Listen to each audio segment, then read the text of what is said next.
नमस्कार दोस्तों, motivational celebrities में आप सभी का स्वागत है। ये न्यू यूट्यूब चैनल हमारे इतिहास के महान सेलिब्रिटीज़ के लिए बनाया गया है और हम हर एक एपिसोड में एक सेलिब्रिटी को लेके चलेंगे और उनके जीवन से कुछ नई शिक्षा लेंगे।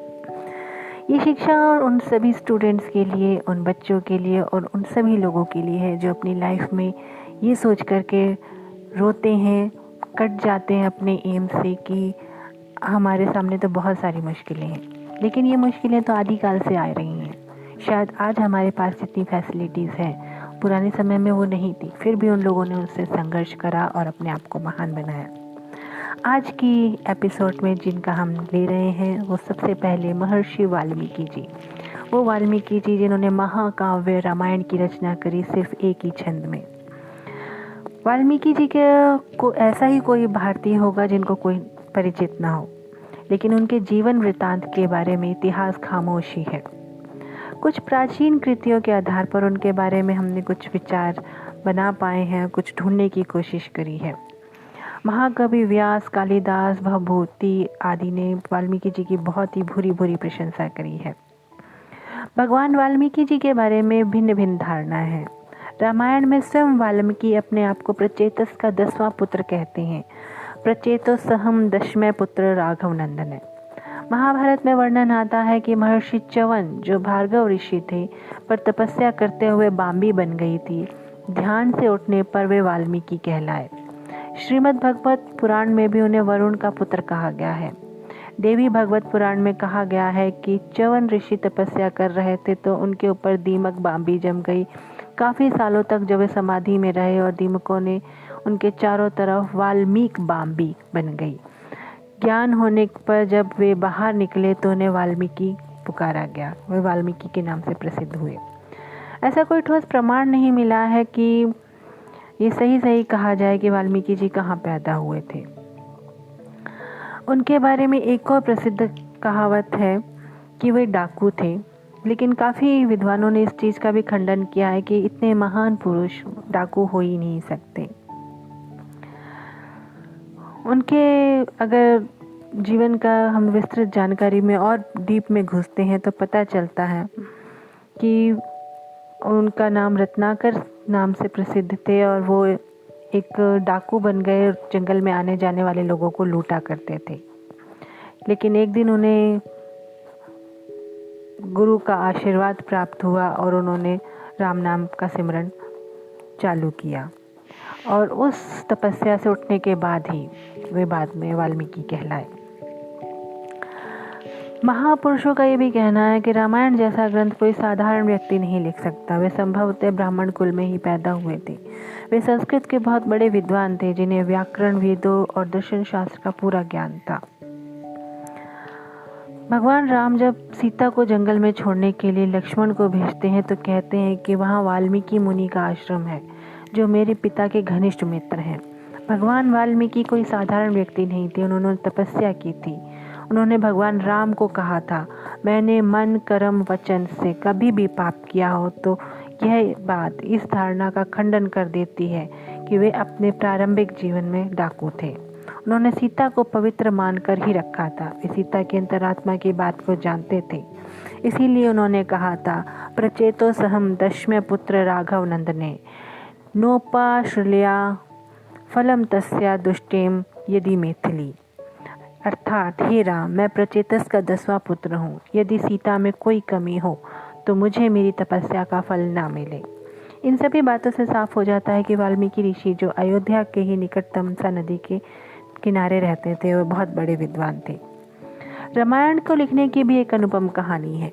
कहते हैं एक दिन वाल्मीकि ऋषि तमसा नदी के किनारे घूम रहे थे। उसी समय एक क्रोच मिथुन घूमता हुआ वहां आ गया। एक शिकारी ने उनमें से नर क्रोच को मार दिया। यह देखकर मादा क्रोच विलाप करने लगी और यह दृश्य देखकर ऋषि का दिल भर आया और यह दृश्य उनके हृदय में से एक अकस्मात श्लोक को लेकर के प्रस्फुटित हुआ। मां निषाद प्रतिष्ठाम त्वं गमय शाश्वती समा यत क्रोच मिथुना देक वधमधि काम मोहितम। अर्थात, हे व्याध, यदि कभी भी प्रतिष्ठा में